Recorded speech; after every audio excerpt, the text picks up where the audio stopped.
que a física é a coisa mais linda da face da Terra, isso todo mundo já sabe. Agora, como surgiu a física? No vídeo de hoje, a gente vai escavucar os confins da história para achar o primeiro físico, o pai da física. Não sai daí. Olá, meus bichinhos, professor Adam Medeiros aqui, o pai chegou, o pai tá na área, papai! Hoje a gente vai falar sobre a origem da ciência mais maravilhosa de todas as ciências, que você já sabe qual é, né? Confia no pai, é a física, isso todo mundo já sabe. Certamente que sim. Agora, como surgiu a física? Quem foi o primeiro físico? Quais são as histórias associadas por trás da criação disso? Isso foi criado assim? Ei, bora sentar numa mesa e a Liga da Justiça vai decidir o destino do mundo e então criamos a física. A gente vai falar sobre isso hoje. Para começar a nossa conversa, a gente vai falar sobre o que é física. Então, lá da sexta série, pegou um livro de física ou de ciências, vai ter assim, né? Física é a ciência que estuda os fenômenos naturais. Esse é o maior clichê de todos os clichês. Agora, o que seriam esses fenômenos naturais? Como esses fenômenos naturais são estudados? De que forma a ciência explica os fenômenos naturais? A gente vai falar sobre isso no vídeo de hoje. Como surgiu a física? Que relação a física tem com as ciências naturais, as ciências que estudam a natureza, o mundo ao nosso redor? E a gente vai falar um pouco sobre história para trazer esse assunto à tona e você vai descobrir quem é o pai da física. Bom, para começar o nosso papo de hoje, a gente tem que falar dos gregos, né? Os gregos eram os caras de antigamente. Os gregos, eles pensavam a natureza, eles observavam a natureza, eles observavam como as coisas acontecem ao seu redor de uma maneira muito incrível, muito interessante. Então eles observavam, por exemplo, por que a água escoa, como é o nascimento de uma planta, como uma semente germina. Então tudo isso eles estavam observando a natureza ao seu redor, as coisas que acontecem. E aí, com o passar do tempo, surgiu a necessidade de se dividir essas coisas, porque você imagina, quando você pensa sobre tudo que está ao seu redor, você pensa sobre coisas que têm características um pouco diferentes. Então, foi surgindo a necessidade de uma especialização cada vez maior em cada uma das áreas dessa chamada ciência ou das ciências naturais. Com o passar do tempo, essas ciências foram se moldando para trazer um nível de especialidade maior. E as ciências naturais acabaram virando as ciências que a gente conhece hoje como biologia, química e a mais maravilhosa de todos, física. Então, hoje é simples separar e dizer que a biologia estuda os fenômenos da vida, as transformações biológicas, as coisas que acontecem com os seres humanos, com os animais, com as plantas. A química estuda as reações químicas, tudo que ocorre na interação química entre dois corpos ou duas substâncias. E a física estuda os fenômenos naturais da maneira como eles ocorrem. Então, o movimento dos corpos, as energias associadas a esses corpos e a esses movimentos, as características dos movimentos, as causas dos movimentos, tudo isso deu origem à chamada física clássica, a chamada física que a gente conhece hoje. E teve um cara que foi fundamental para o desenho da física como nós conhecemos hoje. É o tio Galgal. Alguém conhece aí o Galileu? É ele mesmo, Galileu Galilei. É o cara. É o extraordinário. Eu não vou falar um palavrão aqui, mas a vontade é essa, viu? É um mito! É um mito!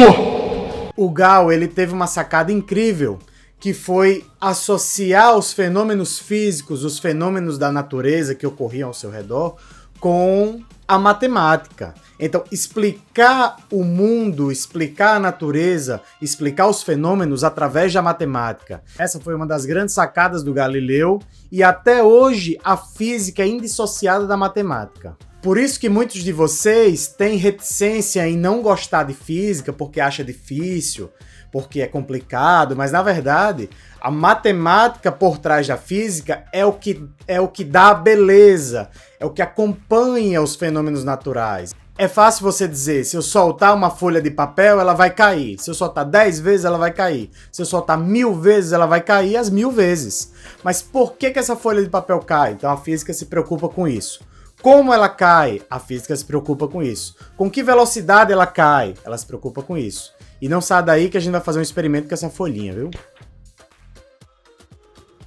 Então, por essas e outras, por associar de maneira muito eficiente a física com a matemática e explicar as coisas de maneira muito robusta, o Galileu é chamado por algumas pessoas, por alguns cientistas, como o pai da física clássica, o pai de todos. Falando sobre os filósofos gregos, um que foi fundamental foi o Aristóteles. Ele explicou muito bem os fenômenos naturais que ocorriam à sua volta, e ele, ao observar a queda dos corpos, ele falou: corpos que têm maior peso caem com velocidade maior do que corpos que têm menor peso. E essa velocidade maior é proporcional ao peso. Por exemplo, falei grego, né? Aristóteles era grego, olha aí, ó. Trocadilho infame. What? Então vou dar um exemplo para vocês entenderem melhor. Imagine que tem um corpo de 10 kg e um corpo de 1 kg. O que o Aristóteles dizia? Se eu soltar esses dois corpos, o corpo de 10 kg vai cair com a velocidade 10 vezes maior do que o corpo de 1 kg. Isso é verdade? Sim ou não? Então vocês podem achar, professor, é verdade sim. Se eu fizer a pergunta para vocês, um martelo e uma pena, se eu soltar os dois, cai ao mesmo tempo? Você vai dizer que sim ou que não? Tempo para pensar. Na verdade, se eu soltar uma pena e um martelo, eles vão cair em tempos diferentes, né? E é isso que o Aristóteles desenhou e fez sentido por muito tempo. Mas o Galgal é um cara esperto, né? É verdade. Pra quem não sabe, o Gal nasceu na cidade de Pisa, na Itália, que é aquela cidade que tem a Torre Torta, né? Quem não conhece a cidade de Pisa, na Itália, vai conhecer, é lindíssimo. Eu falo assim como se eu conhecesse. Pobre é o cão. O sangue de Jesus tem poder, tem poder, tem poder. Então o Galgal fez o seguinte, subiu na Torre de Pisa, pegou dois objetos de massas diferentes, de pesos diferentes, e soltou lá de cima. Imagina duas pedras, uma pedra pequenininha e uma pedra maior, duas pedras. E o que ele observou? Quando ele soltava lá de cima, de uma torre alta, ele observou que as duas caíam lá embaixo ao mesmo tempo. Então, achei estranho, mas um tal de Aristóteles não dizia que caía em tempos diferentes? Se eu tivesse a massa 10 vezes maior, ele caía com a velocidade 10 vezes maior? Acho que não é bem assim não, viu? Então ele começou a pensar sobre isso, e na verdade foi daí que surgiu o conceito de resistência do ar. Então, na verdade, uma pena e um martelo não caem em tempos diferentes porque eles têm massas diferentes. Eles caem em tempos diferentes por causa da resistência do ar. Então, a resistência do ar, ela atua diferente nos corpos. Vamos fazer um experimento para vocês entenderem? Então, vou me afastar um pouco aqui para fazer o experimento. Ó. Imagina que eu tenho uma folha de papel e uma capinha de celular, certo? Se eu soltar esses dois, vocês acham que eles vão cair ao mesmo tempo? Ora, só desse pedacinho aí já deu pra ver que a capinha de celular caiu primeiro, né? Com uma velocidade maior. Agora, e se eu pegar esse papel e essa capinha e eu fizer isso com o papel? Bom, se eu amassei o papel, eu não mudei a massa dele, nem mudei o peso dele, né? Não mudei nada. Se eu soltar os dois ao mesmo tempo, eles vão cair ao mesmo tempo no chão. Por quê? Porque você mudou a forma do papel, você mudou a forma como a resistência do ar atua nesse papel. E, consequentemente, mudou também a forma como ele cai. Então veja que a resistência do ar, ela atua de maneira direta na queda dos corpos. E o Galileu falou isso, não foi ontem nem antes de ontem, foi em 1500, faz 500 anos. Porra! Tudo isso? Desde lá ele já teve a sacada, a perspicácia de pensar nos problemas, de pensar na física, na sua natureza, no seu cotidiano de uma maneira mais detalhada. E veja que algumas centenas de anos depois, o homem fez esse experimento, sabe aonde?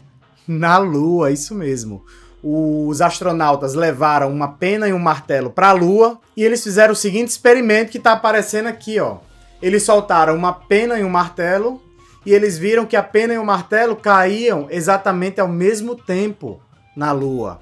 Fantástico, né? Bom, então por que isso acontece? Porque a Lua não tem atmosfera como a Terra, não tem a resistência do ar para impedir que os corpos caiam com a mesma velocidade.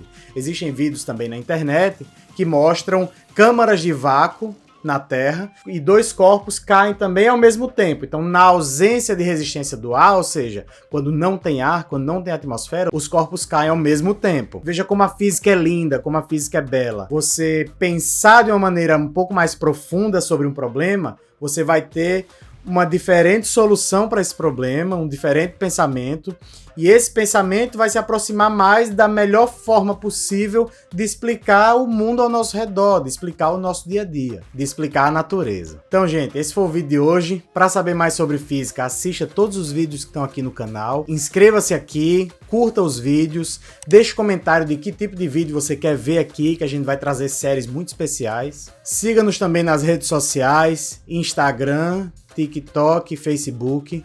Estão todos aí na descrição do vídeo. Obrigado por ter assistido até o final. Nos vemos no próximo vídeo. Fui!